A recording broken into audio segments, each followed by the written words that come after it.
Entonces, vamos a continuar con la charla. Otra de las cosas que debemos de ver es la posición eléctrica del corazón. No es la posición real, ¿verdad? El corazón normalmente descansa sobre el diafragma.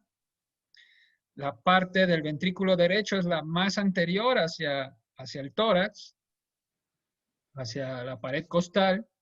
El ventrículo izquierdo queda parte del ápex hacia la pared costal, pero el resto del ventrículo izquierdo no está directamente hacia las costillas. Es una parte lateral más dentro hacia el tórax, ¿ok? Entonces, esa es la posición anatómica. Y ahorita vamos a hablar acerca de la posición eléctrica del corazón. ¿Y en base a qué vamos a ver esto? Pues vemos en estas dos derivaciones, ABF y ABL. Si ABL es más positivo, el corazón es eléctricamente horizontal. ¿Por qué? Porque se dirige hacia el lado izquierdo, hacia arriba y al lado izquierdo. Pero si ABF es más positiva y ABL es negativa, quiere decir que todas las fuerzas eléctricas se dirigen más hacia abajo y por lo tanto es un corazón vertical. Como les vuelvo a repetir, no quiere decir que el corazón está parado hacia abajo o acostado hacia el lado izquierdo, es nada más hacia dónde se dirigen más los vectores de despolarización. ¿Ok? Y también tenemos las rotaciones eléctricas del corazón. ¿Cómo vamos a ver esto? Si un corazón está dextro rotado o levo rotado. ¿Ok? Y entonces, ¿cómo vamos a ver esto? Vamos a ver estas mismas derivaciones. Vean aquí, ABF es negativo y ABL es positivo. En este electrocardiograma, la posición eléctrica del corazón está hacia la izquierda o es una posición horizontal. ¿Qué pasa en este otro ejemplo? ABL es negativo y ABF es positivo. La posición eléctrica en este corazón es vertical, todo se dirige hacia abajo. Vemos las rotaciones eléctricas, como les comentaba, dextrorotación y levorrotación. Ustedes muy probablemente ya estuvieron estudiando en algún momento la tromboembolia pulmonar y que hablan de S1Q3, T3. Pues eso se debe a que, por ejemplo, cuando hay sobrecargas de presiones en el ventrículo derecho, toma esta configuración de dextrorotación porque todas las fuerzas van hacia el lado derecho. Y lo vamos a ver así. Por ejemplo, en este paciente tiene R1, S3. Este paciente, al contrario de una tromboembolia pulmonar, como vemos aquí, este paciente tiene un bloqueo de rama izquierda con mucha hipertrofia en estas derivaciones. Por eso todas las fuerzas jalan y le borrotan al corazón. Por eso es que se ve una R1, S3. ¿Qué pasa en este otro paciente? Aquí al contrario, tenemos un bloqueo de rama derecha y vemos que tiene S1, Q3. Si se fijan, tiene una pequeña Q inicial aquí en D3 que no debería de existir. Este es un corazón dextro rotado. Todas las fuerzas están girando o viendo hacia la derecha. También otra cosa que podemos ver en las derivaciones de las extremidades, en este caso ya las precordiales, que es de B1 a B4, es la transición eléctrica, como veíamos, que normalmente una transición normal del ventrículo se da en B3 y B4, que es donde ve pasar al vector 2, que es el de mayor magnitud. Pero, ¿qué pasa si hay una transición temprana? Vean aquí cómo B1 tiene una configuración normal de primer vector y después el segundo vector, segundo y tercer vectores. Pero ¿qué pasa aquí en B2? B2 ya ve una R inicial muy alta y una onda S pequeña. Quiere decir que hay una transición muy temprana y esto se debe a que lo que estamos viendo en gran parte es puro ventrículo izquierdo. Esto se ve en insuficiencia cardíaca con gran dilatación del ventrículo izquierdo. Vemos puras precordiales izquierdas. ¿Qué pasa en una transición muy tardía? O sea, hasta B5 o B6.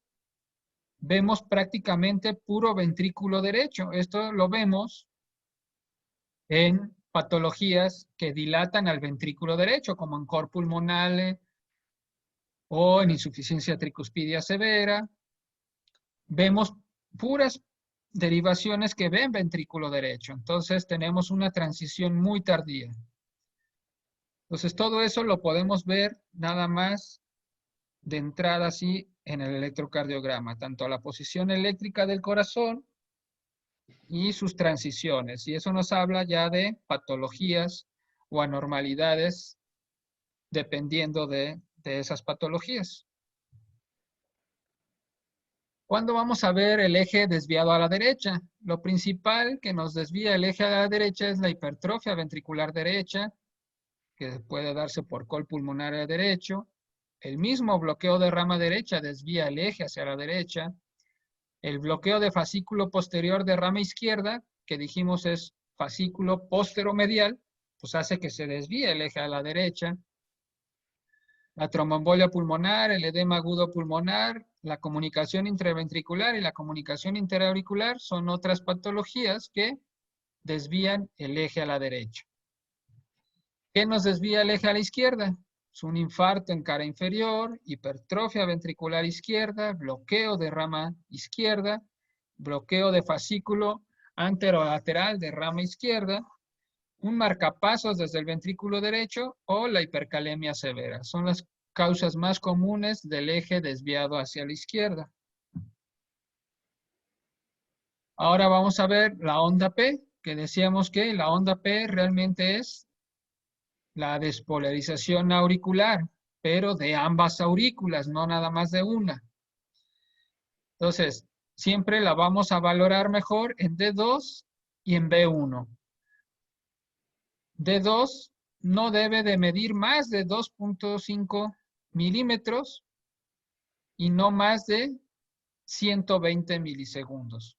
Cuando hay crecimientos de la onda P, tiene una mayor amplitud hacia arriba. Cuando hay también que mide más de 120 milisegundos, hablamos de crecimiento sobre todo de de la aurícula izquierda, como veremos más adelante en la charla de crecimientos de cavidades. Recordemos que en B1 es una derivación precordial que está puesta el electrodo en el cuarto espacio intercostal y parasternal derecho. Por eso es que la aurícula derecha se inscribe como positivo porque todo se acerca hacia el lado derecho. Pero ¿qué pasa cuando se despolariza la rama izquierda, la aurícula izquierda, perdón? Pues todo se aleja de B1, se va hacia la izquierda y por lo tanto se inscribe positivo inicial, negativo final, en B1 o B2. Entonces esta es una configuración normal de la onda P en B1 y onda P en D2. Recordemos que tiene que ser positiva en D2, D3, ABF, normalmente en un ritmo sinusal, y negativa en ABR, porque normalmente todo se aleja de ABR. En pediátricos o menores de 12 meses, la onda P mide menos de 80 milisegundos.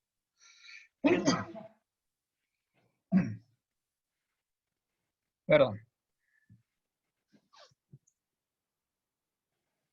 El intervalo PR, este va en general a medir una duración de 120 a 200 milisegundos, pero sí puede variar también dependiendo de la frecuencia cardíaca. Y recordemos que dependiendo de la edad, es la frecuencia cardíaca normal de cada grupo de edad.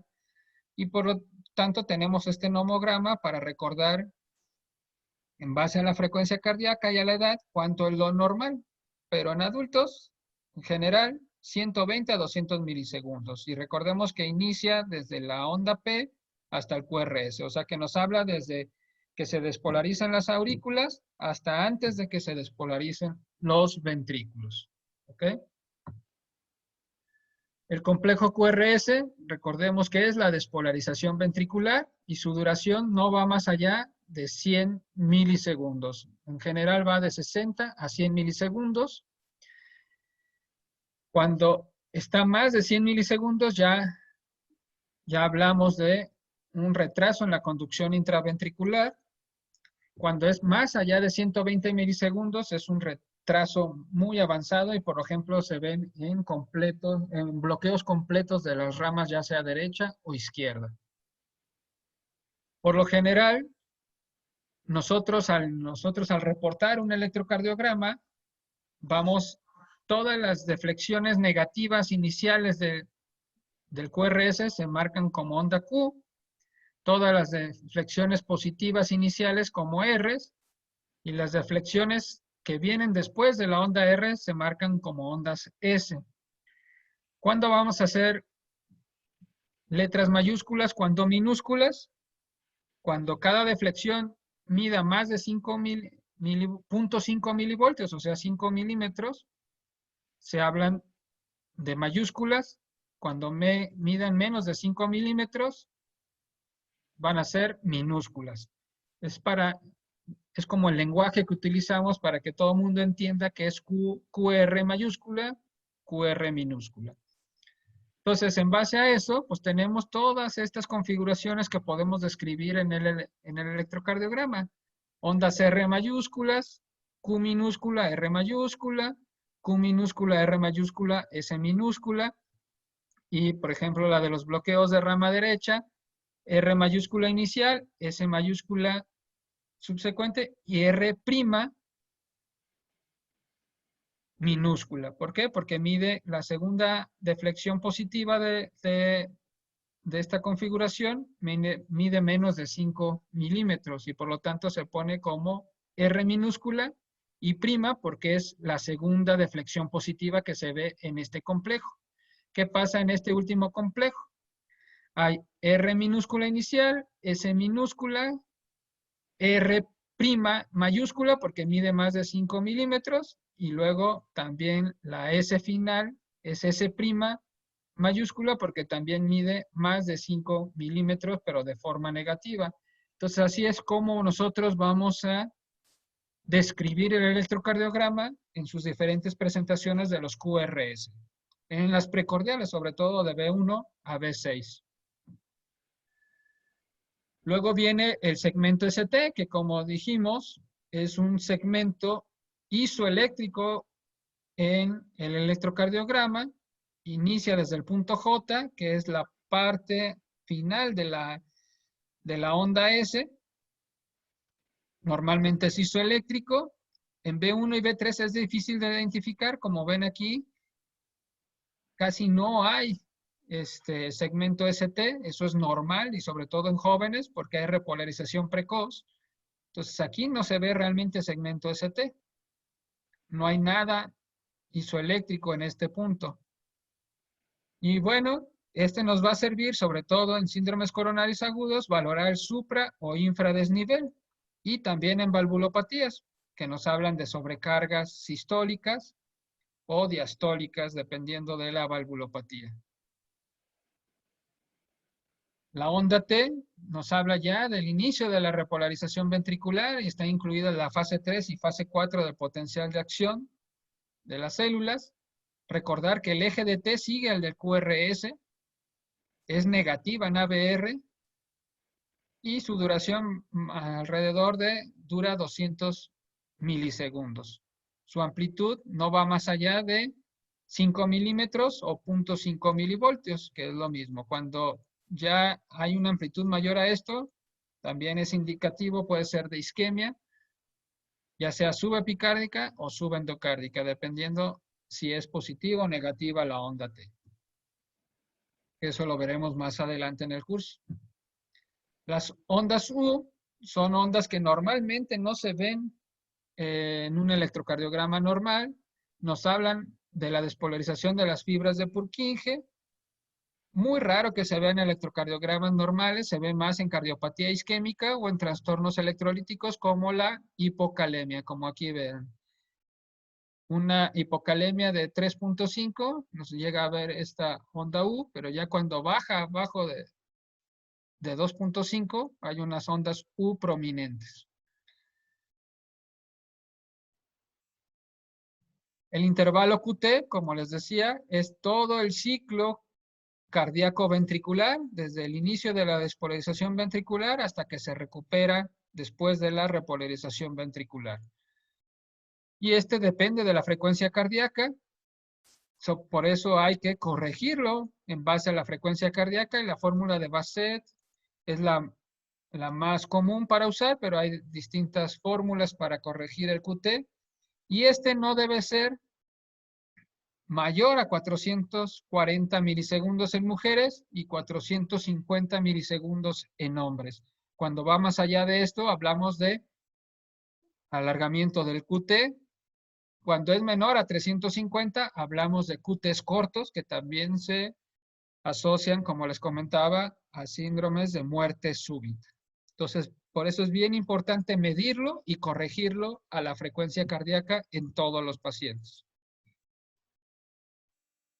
¿Cómo medimos el QT? Sobre todo cuando hay onda U, tomamos en cuenta la parte descendente de la onda T y seguimos una línea imaginaria hasta la línea isoeléctrica, y hasta ahí vamos a medir el QT, porque si medimos la onda U, nos da mediciones anormales de prolongamiento del QT y pues podríamos catalogar mal a los pacientes, sobre todo si tienen riesgo o no de muerte súbita. Por ejemplo, el electrocardiograma de abajo, vean cómo está muy prolongado el QT, prácticamente se pega con la onda P del siguiente latido. Este es un paciente con un síndrome QT largo y riesgo de muerte súbita. Y pues vean, este es un electrocardiograma normal. ¿Cómo entonces vamos a interpretar? Pues primero vemos la frecuencia cardíaca. Recuerden que vemos cuántos milímetros hay entre R y R. En este hay 14. Entonces son 1500 entre 14. ¿Cuánto nos da? 1500 entre 14 nos da una frecuencia cardíaca de 107. Aunque el electrocardiograma acá nos ponga 95, pues siempre nosotros hay que hacer los cálculos que necesitamos hacer. ¿Ok? Luego vemos el ritmo. Primero ya vimos la frecuencia cardíaca, ahora vemos el ritmo, vemos que hay onda P antes de cada QRS. Muy bien, todas tienen onda P antes de cada QRS. Pero vemos no solamente si hay onda P, ¿verdad? Porque dijimos que también un ritmo auricular puede haber onda P antes de cada QRS. Entonces vemos positiva en D2, D3 y ABF, muy bien. Negativa en ABR, ok. Eso es un ritmo sinusal normal. Ahora sacamos el eje de P, que se saca exactamente igual al eje de QRS. Buscamos la más isoeléctrica, que muy probablemente está en ABL. Si ABL es la isoeléctrica, buscamos hacia dónde se va. Recuerden que si ABL es la isoeléctrica, el eje pasa en D2, que va de menos 150 a 30 grados. Para ver hacia dónde se va, vemos ABF. ABF es positiva, entonces el eje está a 60 grados, ¿no? Entonces, el eje de P en este electrocardiograma es normal. Recordemos que el eje de P va de 30 a 60 grados. ¿Ok? Entonces, Vemos B1, la configuración, vean aquí cómo es positivo y negativo, también eso es normal de la onda P. No mide más allá de 100 milisegundos, eso también es normal, la onda P normal. El QRS también tiene una configuración normal, no mide más allá de 100 milisegundos, de hecho mide 80 milisegundos, que es lo normal. Vemos una configuración normal en B1, primer vector positivo. Acá no se alcanza a escribir la onda Q, que debería de verse por ese primer vector, pero también es una configuración normal. Y vemos la transición normal en B3 y B4 y la configuración normal de B6, que todo se acerca a B6 y se aleja muy poco al final de la S por el tercer vector de activación basal normal. Entonces, este es un electrocardiograma completamente normal. Y es así como nosotros vamos a ir viendo cada electrocardiograma, medimos los segmentos, PR normal, mide 160 milisegundos, QRS normal, el QT también lo medimos, que son 5, 200 y 160, mide de hecho 360 milisegundos. Si lo corregimos a la frecuencia cardíaca, nos va a dar más o menos unos 400 milisegundos por la frecuencia que tiene este electrocardiograma. Entonces, todo es normal. ¿Dudas hasta aquí? ¿Preguntas?